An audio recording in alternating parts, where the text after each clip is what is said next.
Oi pessoal, tudo bem por aí? Hoje é dia de podcast. Se você não me segue, eu tenho um canal no YouTube, no Instagram, eu sou terapeuta sistêmica e você pode conferir aqui várias coisas, desde o grupo Despertando, os encontros que a gente tem de terça e quarta-feira, mais as entrevistas no podcast, mais o bate-papo incrível que a gente faz no Além Delas. Quem vai estar comigo hoje, para sua surpresa e conforto, é a Valesca Phillips. Ela vai conversar sobre coisas incríveis comigo. Eu volto já já.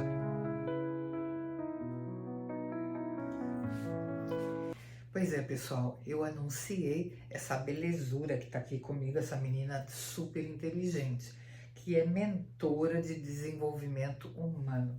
Muito bem-vinda, Valesca. Que bom ter você aqui. Muito obrigada pelo convite. Olá, pessoal, muito bom estar aqui. Vamos conversar e contar aquilo que a gente é, né? Sim, porque nada melhor do que isso para que vocês possam interagir com a gente, perguntar coisinhas aí e também saber do que se trata. Porque hoje em dia é incrível como as pessoas fazem, às vezes, alguns cursos de final de semana e se posicionam como mentora de desenvolvimento humano. Ela é uma mentora de desenvolvimento humano e trabalha com espiritualidade. Valesca, conta para todo mundo aí o que é que você faz, o que significa isso? Bom, vamos lá, gente. Vamos desmistificar, né? Foram muitos anos aí de estudo. Tudo começou com o meu autodesenvolvimento, como a maior. Começou comigo, aí a jornada do aluno se tornou a jornada do professor. Chega um momento que você começa a transbordar, você precisa, né? Você tem a necessidade de transformar. E no meu caso, eu fui uma pessoa que cheguei a ter depressão, ansiedade, cheguei ao fundo do poço. E aí, na minha jornada, eu via que não tinha algo que englobava tudo, né? Ou se cuidava só das emoções, que é da alma, ou só da espiritualidade, e o corpo era deixado de lado. E conforme eu fui estudando, eu falei, gente, não tem como, nós somos uma tríade compostas de corpo, alma e espírito. Só que aí a gente já vê o erro, até da forma que a gente fala. O corpo tá no comando, a alma tá ali também no comando e o espírito, que é a nossa essência, que é quem realmente nós somos, que é o que é conectado com Deus, com o universo, ele tá por último. Então, sem voz de comando nenhuma. Claro, né? E tem tudo a ver com os comandos inconscientes que o coletivo mantém. Exato. Né? Todo mundo separou a espiritualidade e colocou ela numa outra esfera. Então a gente fica galgando, procurando aquilo que já está aqui dentro. Já tá aqui. E aí, quando eu entendi isso, eu entendi, na verdade, tanto é que quando eu falo espírito, alma e corpo. O espírito é o nosso comandante, ele é que tem que estar no controle de tudo. A nossa alma, que são as nossas emoções, elas são, na verdade, uma subordinada do espírito. E o corpo é um executor. O corpo é isso, é essa ordem. E as pessoas, elas não trabalham nessas esferas. E aí, claro, não ficam anos em terapias e não conseguem resolver. Por quê? Primeiro você se conecta com a fonte, que é Deus. E aí vem o Divina, coloca o comando na sua vida, aí você tem o domínio sobre as suas emoções. Se o espírito não tiver no comando, o corpo não responde e a alma também não responde. O corpo vai falar o quê? Eu quero descansar. O corpo nunca vai falar assim, eu quero fazer um exercício. Eu quero comer saudável. Nossa, hoje eu acordei morrendo de vontade de comer um brócolis. Não vai. Isso é ótimo. Não vai. Tem um comercialzinho, lembra do menino? Eu quero brócolis. Mas não existe isso, né? Então, e a alma, se você for ser guiado pela alma, a alma um dia ela tá abatida, um dia ela tá triste, outro dia ela tá... E você não faz as coisas. Imagina, se todo dia que a gente acordasse triste, a gente fosse se subordinar à alma, a gente ia ficar na cama o tempo inteiro. Não ia pra vida. Então, a gente vê, inclusive, na Bíblia, o Davi, né, que foi o escritor de Salmos e tudo mais, ele usava do Espírito para dar comando para sua alma, né? Ele falava, ô alma, por que te abates, né? Tipo, reaja, não é assim. Então, a gente vê que ele já usava isso para poder subordinar nossa alma. Então, nós temos o poder de subordinar as nossas emoções e aí, para desenvolvê-las e ter o autocontrole, é sempre através do Espírito, que é através da espiritualidade. Então, você utiliza que técnicas ou orientações para que a pessoa consiga se reintegrar, né? Porque na verdade é uma reintegração. Sim, são vários processos de ativação de identidade, né? Eu sempre falo, ninguém é do jeito que é por escolha. Todos nós temos o bem e o mal dentro de nós. Ninguém faz o mal e fala assim, hoje eu acordei e eu vou magoar alguém. Hoje eu vou praticar o mal. Não, as coisas, a gente faz coisas, e se a gente tá machucado, a gente machuca pessoas. Então é um processo de entender por que eu estou assim. Por que eu estou reativo? O que aconteceu ali? Então, na verdade, a gente começa a fazer um processo de autoconhecimento para identificar da onde vieram os traumas, da onde vieram... Aí começa o processo para liberação de perdão, para ressignificar e para ativar realmente essa verdadeira identidade. Eu sempre falo, Deus, quando nos criou, Ele criou com uma versão perfeita, um plano perfeito ali, conectado com o amor, conectado com Ele. Em Gênesis, a gente vê que Deus vinha todos os dias para conversar e ter contato com o ser humano, ali no Éden, para quem acredita, ou em outras, né, dimensões, enfim, naquilo que você quiser acreditar. E então, nós somos criados para ser conectados com Deus todos os dias, para o nosso espírito ser predominante. Só que na vida do dia a dia é o último. Você pode ver que as coisas da espiritualidade, a maior parte das pessoas deixa por último. Se der tempo, eu faço a minha conexão, a minha reza. Se der tempo, eu faço alguma coisa. E vai levando a vida, com tudo desenfreado. Então, mas isso é por quê? Porque a gente vai criando camadas. Camadas de proteção e vai se distanciando de quem a gente nasceu para ser. Então, só que se você não olha essas camadas, se você não olha essas dores, se você não enfrenta os seus monstros... acabou. Você vai ao fundo do poço. No meu caso, eu realmente cheguei ao fundo do poço. Da depressão, da ansiedade, tomando tarja preta. Então, ali, quando você chegar lá, você fala, não, pera, tem alguma coisa errada. O que estão ensinando que tá errado.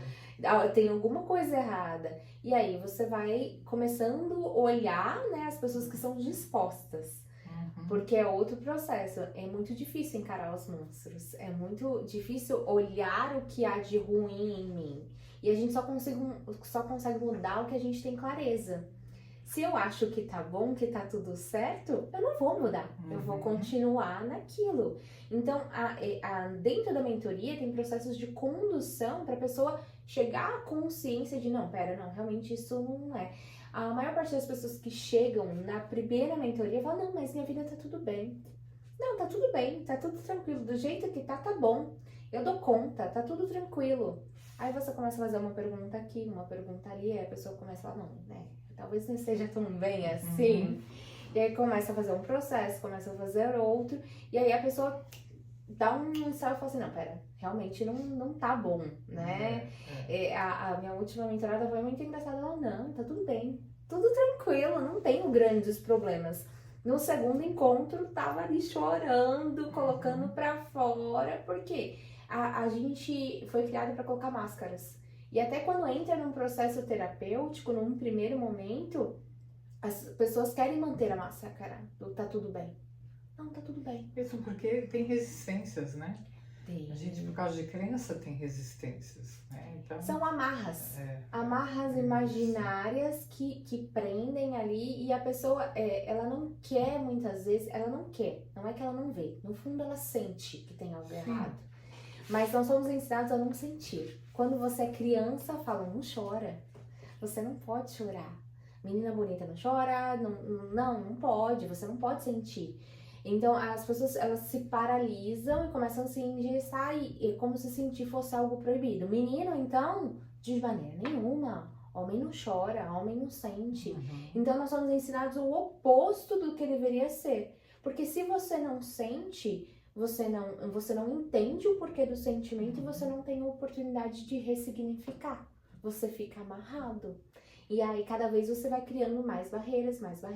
E aí, chega num momento que você não consegue mais encarar os seus monstros, porque é tanta dor, é tantas travas, é literalmente algemas que você fica paralisado, é dor demais.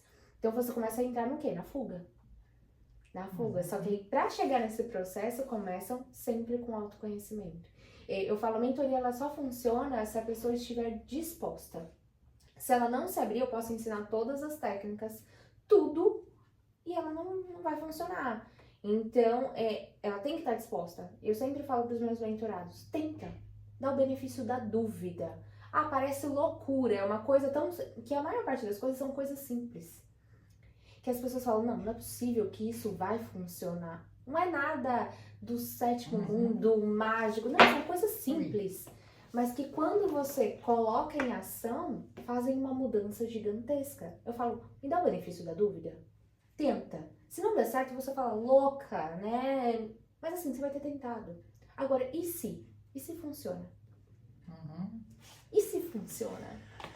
E o que você acha desse momento que a gente está vivendo? Eu acho que nunca houve uma geração tão distraída como a de agora.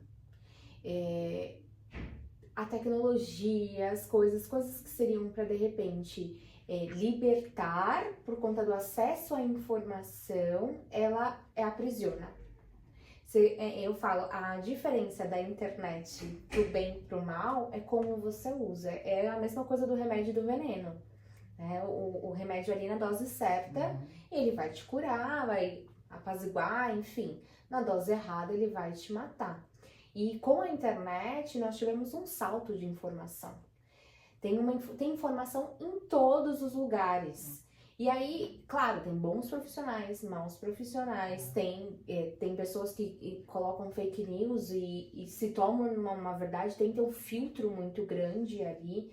Então, mas você ter só a informação e você não ter o passo a passo de como usar, então cria essa falsa ilusão de, eu consigo sozinho, e as pessoas se distraem, não, mas eu tô consumindo um conteúdo de desenvolvimento, tô vendo o canal da Cíntia, pronto, resolvi a minha vida, a informação tá aqui. Mas a informação não substitui o processo. Não, a experiência é única, né? Exato.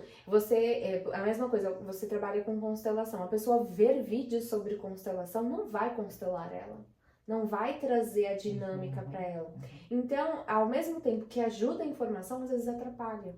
Porque a pessoa cria a ilusão de que ela consegue sozinha por estar consumindo conteúdos. E não é que ela não possa conseguir.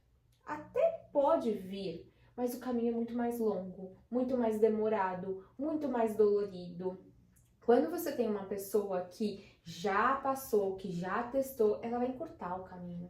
Eu sou adepta de que a informação, ela é óbvio que você tem a técnica, a informação é necessária, mas sem a experiência, você sempre é um aprendiz. Exato. Não adianta você achar que você é uma pessoa experiente, pode se transformar num instrutor sem a experiência. Sim, né? É o acerto e o erro, né? Então, assim, quando você tem um instrutor, ele vai te guiar para a experiência, para você vivenciar aquilo e encurtar o seu caminho. Né? Imagina o seguinte, a pessoa fala, constelação, incrível, vou me tornar uma consteladora para depois me autoconstelar, para depois... Não, vai ser um caminho muito longo. Tem a possibilidade? Tem, mas quanto tempo isso vai durar? Por isso que a importância de pegar profissionais renomados que possam guiar nesse caminho. E caso contrário, a informação do mundo atual te leva para muitas coisas. E assim, isso eu tô falando das pessoas que ainda consomem esse tipo de conteúdo. Porque senão a pessoa fica ali girando o tempo inteiro, não consome nada, não evolui nada. E eu brinco dizendo que emburrece, né? Porque ali é a ação do córtex frontal, da liberação de dopamina. Então, assim, viram pessoas viciadas em dopamina. Mas você não acha que... É uma pergunta, né? Cada um tem a sua informação. Você não acha que antigamente as pessoas também se distraíam com outras coisas, não havia tecnologia, mas elas estavam de qualquer maneira conectadas com algo que distraísse elas. É sempre Tanto fuga. que nós não temos, o nosso background não é de pessoas que tinham consciência e não Sim. causavam ou desencadeavam traumas. Os Sim. nossos pais, avós, e vai por aí fora, né? Então, eu ainda fico meio assim quando eu ouço falar que é só essa geração. Eu acho que todas as gerações Sim. tiveram a sua maneira de A sua maneira de fuga. De fuga, de se desconectar. Sempre tem, cada geração, cada Não época. é mais nem menos. Mas eu acho que tem mais distração agora.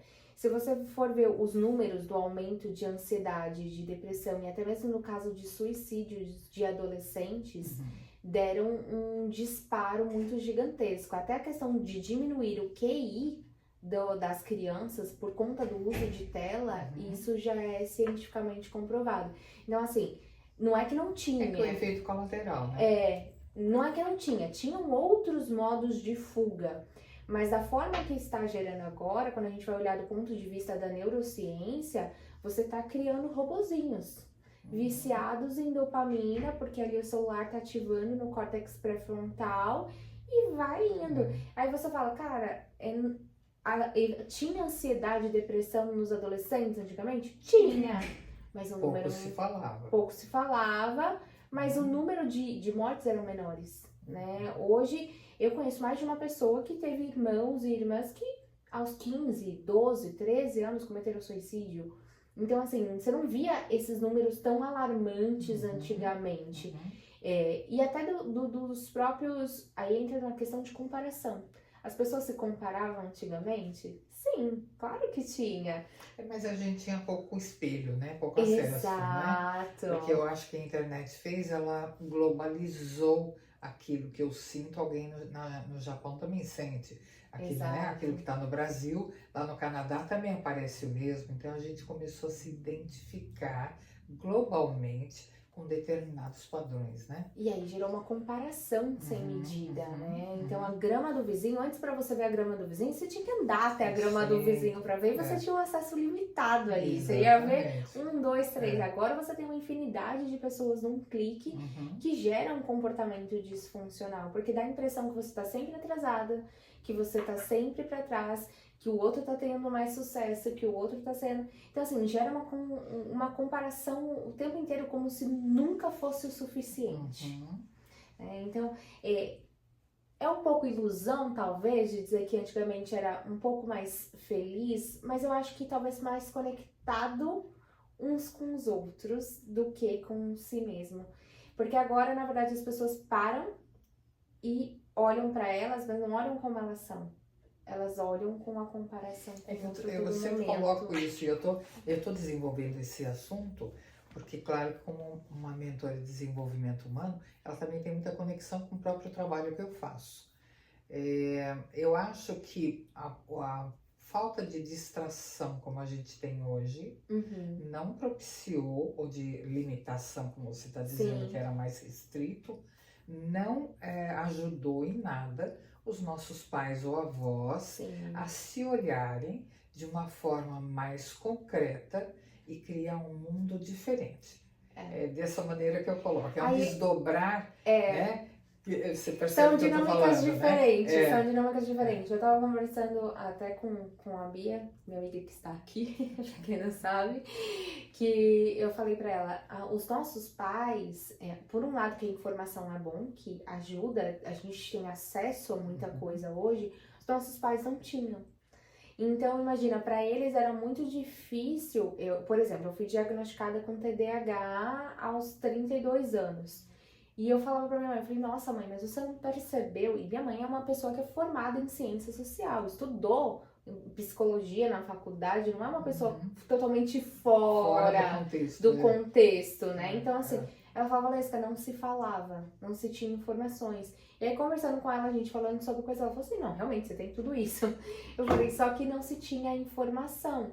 Então, muito do que a falta de informação também atrapalhava e tinha muito preconceito também. Muito. Hoje, você ir fazer uma terapia era coisa de doido. A gente ouve isso até um pouco hoje em dia, ressoa do que era Precisa fazer terapia, né? Coisa, nossa, é doente, é louco, não lida consigo. Não tem domínio próprio, e na verdade não tem nada disso. Então era muita falta de informação. Então, na verdade, o que prendia antigamente era a falta de informação e os preconceitos da época também. Então, mudou a dinâmica, né? Hoje a gente tem a informação, mas usada desenfreada vira um veneno. Antigamente a gente tinha falta de informação. Para você ter o domínio de um assunto, você tinha que ir numa biblioteca, procurar um livro e ali se desenvolver, além de toda a sociedade reprimir, né? Tinha a repressão tanto dos status de homem, de mulher, do feminino, do masculino, a repressão religiosa também.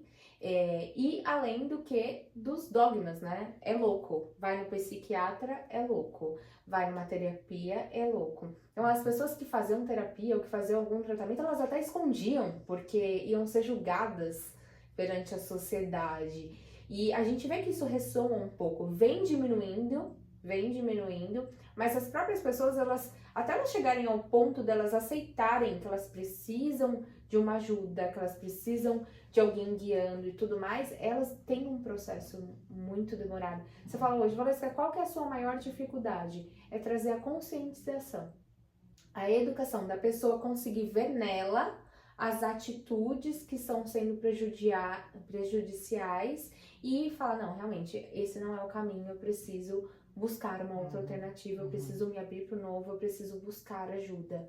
É muito difícil da pessoa chegar a esse ponto de... Normalmente são dores extremas que vão fazer... Ainda. Então, eu pelo menos não conheço muitas pessoas que não tiveram esses extremos. As pessoas chegam na mentoria, você vê a posição corporal, a pessoa contraída, fechada, os ombros fechados ali, e você vê nitidamente que a pessoa está totalmente aprisionada. Só que ela vira e fala, tá tudo bem. Por causa da máscara que ela tem que contar pra sociedade. Estão gostando, né? A gente já volta já. Tenho certeza que vocês estão adorando as informações. Por isso que eu vou te perguntar se você tem algum caso para dar de exemplo. Porque as pessoas estão completamente... Eu leio muito sobre isso. As pessoas olham, trazem um passado, como se fosse o passado maravilhoso que resolveu tudo. Aí eu brincava na rua, eu tinha isso, eu tinha lá aquilo. Né?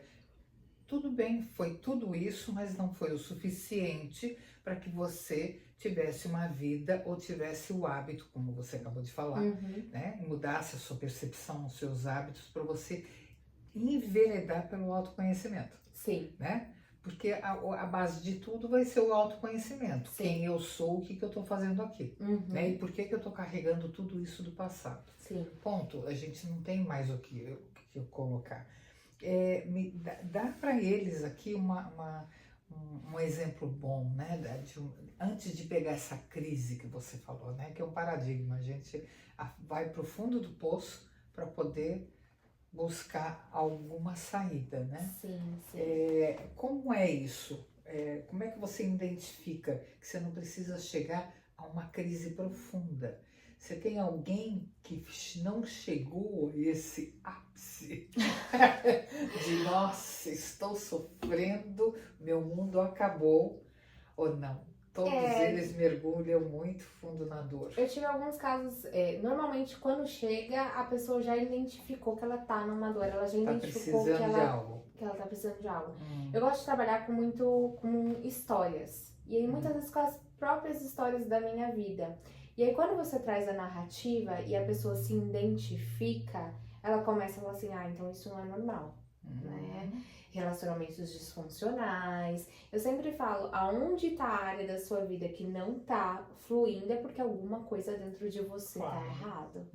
E ali, por exemplo, quando de relacionamentos, toda vez que eu falo de relacionamentos dá um pico, porque parece que é o que mais as pessoas se identificam ali. Então a pessoa fala, nossa, isso aconteceu comigo, durante lives e tudo mais, a pessoa, nossa, isso aconteceu comigo, nossa, isso, e aí a pessoa dá um estrado e fala, realmente, ela já tá vivendo, né? Não é algo assim, tão pesado, mas ela já tá vivendo o problema em si. Não necessariamente ela chegou no fundo do poço de uma depressão e etc.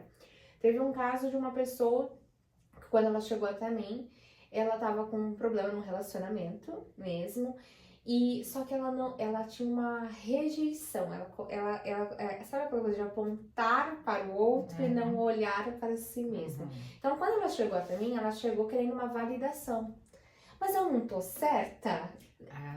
Mas eu não tô certa, né? Apontando o dedo para o marido e querendo, na verdade, uma validação da atitude dela. E não tava, né? Na verdade, ali, a dinâmica estava toda disfuncional da parte dela, que era uma pessoa que estava sofrendo com ansiedade, que estava com uma pessoa que estava com falta de autoestima, de tudo. Quando ela me contou, a minha vontade era chacoalhar ela. Claro que não, a gente não faz. Mas quando a gente vê, ela fala assim, acorda, não tem nada de errado com ele, mas você tá criando toda essa dinâmica. E aí você tem que ter um trabalho de condução ali, né? Foi salvo um casamento aí nessa história, mas tem que ter uma didática, na verdade. Porque a primeira pessoa nunca vai aceitar de cara se você falar assim, não, o erro é você. É seu. Não. Aí é aquilo, aí vai contando história, aí a pessoa vai realizando. Esse foi uma consultoria, não foi uma mentoria. E aí vai realizando, aí a pessoa vai identificando, aí a pessoa vai se desarmando, vai trazendo informação até quando chegou no passado. Então ali, ela veio de um pai, de uma mãe disfuncional, tava ali replicando ciclos, veio de relacionamentos disfuncionais e embora o casamento dela, o marido dela estivesse funcional, ela tava criando uma dinâmica para gerar o problema. Porque as pessoas, muitas vezes, ela nem tá com o problema, mas porque ela tá tão viciada no caos, ela tem a necessidade de repetir o ciclo, então ela começa a ter atitudes para gerar aquilo, só que ela não se dá conta de quem tá gerando ela. O marido tava funcional ali, de tudo que ela me trouxe, porque a pessoa quando quer apontar o dedo pra outra, ela vai trazer toda a dinâmica. De tudo que ela me trouxe, não tinha nada que me apontava pra ele. Aí eu fazia a pergunta, mas ele faz isso, nada. Só que ela tava gerando tudo aquilo. Então assim, foi uma sessão ali de quase 4 horas, bem intensa, mas no final ela que tava totalmente... ela não queria tomar remédio, ela não queria... Não que, eu sempre falo, o remédio ele não vai resolver o seu problema. Naquele caso em específico, o remédio iria ajudar. Ela tava numa crise ali muito, e assim, já tinha passado no médico, já tinha falado, e ela não queria tomar floral, não queria tomar remédio, não queria tomar nada, tava um vulcão em erupção, e eu falei pra ela, falei, olha, o remédio aqui, imagina o seguinte, você tem uma calçada, você precisa fazer um buraco nessa calçada de cimento. Sem o remédio, é como se você estivesse com uma colher tentando fazer um buraco no cimento. Ali, e o remédio, na verdade, ele vai ser a britadeira que vai te auxiliar. Mas você não vai precisar usar a britadeira para a vida inteira. Você só precisa para aquela primeira camada. Tirou aquela camada de cimento, você deixa a britadeira de lado e começa a ir para outros. Porque era um caso muito extremo. Mas isso não é uma muleta para sua vida. Realmente, ela fala, mas remédio não vai resolver. Realmente não vai resolver. O remédio ele é só um paliativo ali para você ter um foco para conseguir olhar para dentro. É temporário. A primeira camada que é mais grossa, né, para poder. Porque imagina, uma pessoa que está totalmente perdida, ela não vai conseguir olhar. Ela precisa, às vezes, não são todos os casos. Eu não sou uma pessoa que faço apologia a remédio. Eu acho que remédios são coisas temporárias, em casos muito específicos, para te ajudar, para ser a britadeira ali de tirar a primeira camada, e aí depois o que vai resolver é o autoconhecimento, são as terapias, são as outras coisas, porque o remédio ele só é um paliativo, né? Mas em alguns casos são. E no final ela já estava aceitando, né? E qual é a diferença entre a mentoria e a consultoria? A consultoria normalmente são atendimentos individuais que traz uma problemática, uma única problema, um assunto específico. No caso dessa era a separação.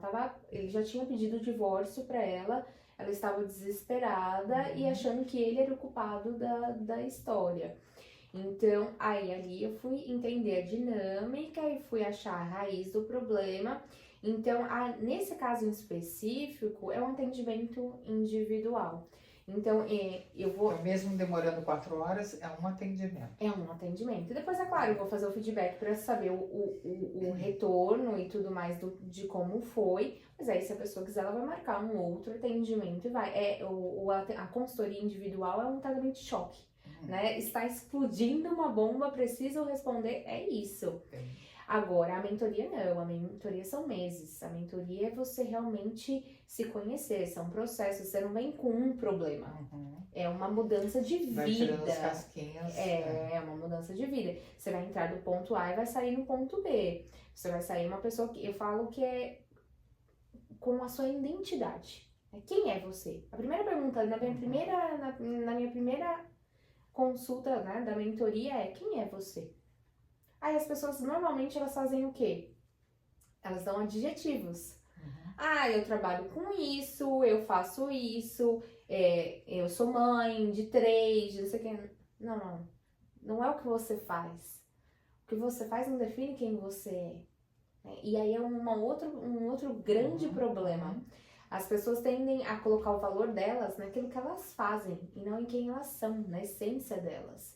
É uma pergunta que é simples, mas que a maior parte das pessoas tem dificuldade em responder. Eu tive lá atrás. Claro. Quando me perguntaram quem é você, eu falo, eu sou a pessoa que trabalhava com isso, fazia isso, aquilo. Aí a pessoa, não.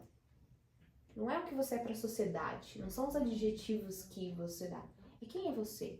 Como você se sente? Qual é o seu propósito de vida? Quem é você? Quem é algo mais, né? Quem é o seu espíritozinho? Quem Deus colocou aqui na Terra, tipo, pra espalhar? Porque aqui, a gente veio com algo aqui, a gente veio com uma missão maior. A gente não veio aqui pra trabalhar, pagar conta e morrer. Ou no máximo viajar. Não que não seja bom. Me fala uma coisa, muitas vezes você cita a Bíblia. Sim. Né? Ou passagens. Você tem alguma religião ou a sua mentoria do desenvolvimento humano e da espiritualidade, eles vão sem religião? Como é que é isso? Eu sou cristã. Eu não tenho religião. Dentro da mentoria eu não coloco uma religião. Eu tenho católico, eu tenho bandista, eu tenho de todos. Mas é óbvio, como eu sigo a Cristo e eu sigo a história de Cristo é bíblica. Sim. Então, a minha base é Cristo. Então, a base crística, como alguns querem, mas não de religião. Até porque... Não tem dogmas, mas tem o princípio cristão da conexão com algo maior. É a minha visão. Mas não de religião. São coisas muito diferentes, né? É a mesma coisa quando se fala de religiosidade e a religiosidade é algo terrível. Eu sou totalmente contra. As pessoas falam, nossa, mas você é uma cristã, você traz a visão cristã da espiritualidade, mas você é contra a religiosidade? Sim. Sim. Porque uma coisa são dogmas, uma coisa são paradigmas, uma coisa são coisas que engessam, que prendem, e a outra coisa é você seguir os passos de Cristo. Eu tenho uma religião, eu frequento um lugar? Sim, mas essa é a minha escolha. Não pode ser a escolha do outro e eu não posso impor isso.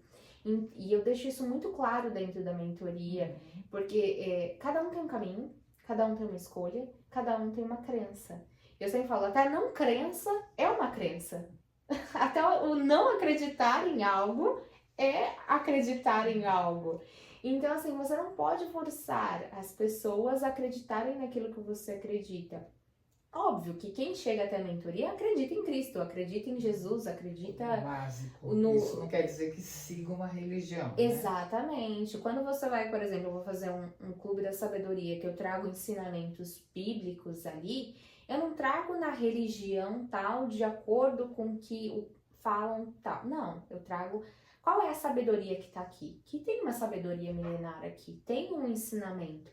Como eu consigo aplicar isso na minha vida? Como eu consigo trazer isso para a minha vida? E as pessoas podem seguir os ensinamentos e serem ateias, porque a sabedoria que está ali não independe da religião. né? Você pega Provérbios, que é um livro de sabedoria de bíblico. Tudo que tá ali, fala até para você não ser fiador, né? Se você não tiver o dinheiro, não seja fiador que você vai ser. Aí você fala, tá, são sabedorias milenares que estão ali escritas que eu não preciso de religião para aplicar na minha vida. É bem separado, né? A religião você utiliza dogmas e rituais, Sim. né, para acessar algo, né? Sim. E a espiritualidade não tem nada a ver. Até porque o que eu falo independente de você ir a uma igreja ou aonde quer que você seja, né, que é uma egrégora, independente do que for, que você potencializa ali a conexão, mas independente, não estou falando de uma ou de outra. Eu sempre falo que o templo somos nós. Não adianta você ir a um lugar, fiz o meu culto, fiz o meu ritual, fiz o quê? 1 hora ali. Se em todos os outros dias você não tem dentro da sua casa, na sua intimidade, os seus processos, a sua conexão. Então, a nossa conexão com Deus não é 4 paredes que vai te trazer. Não é o local, né? Não é o local. É na intimidade, é ali no dia a dia, é na sua oração, na sua reza, em como você acreditar, de como você vai se conectar.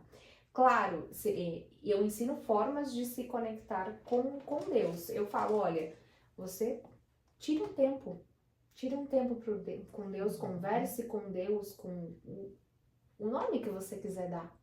Nós somos feitos para conectar com Deus todos os dias. Então, aí os seus processos têm, claro, como fazer isso. Eu vou indicar você fazer isso, mas eu não vou indicar, vá na minha igreja, faça isso ou aquilo. Não é sobre isso. E me fala uma coisa, você atende só presencial ou online também? Como é que é? Online.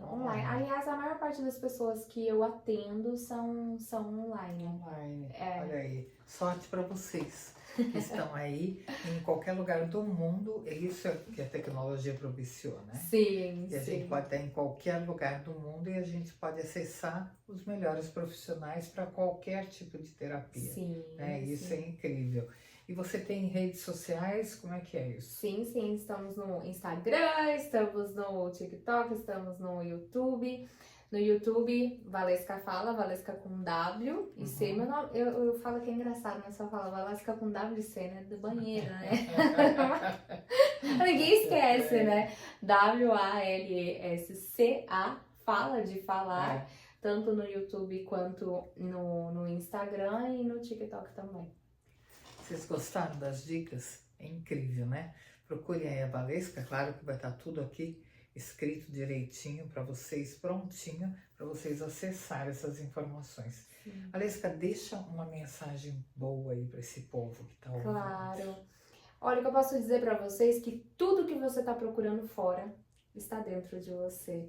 Se alguma coisa não está fluindo como você quer, a resposta está dentro de você. Não é nem em religião, não é em nada externo, mas dentro de você. Pare e olhe, não fuja, encare os seus monstros. Vai doer? Vai doer. Mas vai te libertar e vai te fazer acessar quem você nasceu para ser. E nada mais gostoso do que você viver a sua essência, o seu propósito e ter o seu caminho.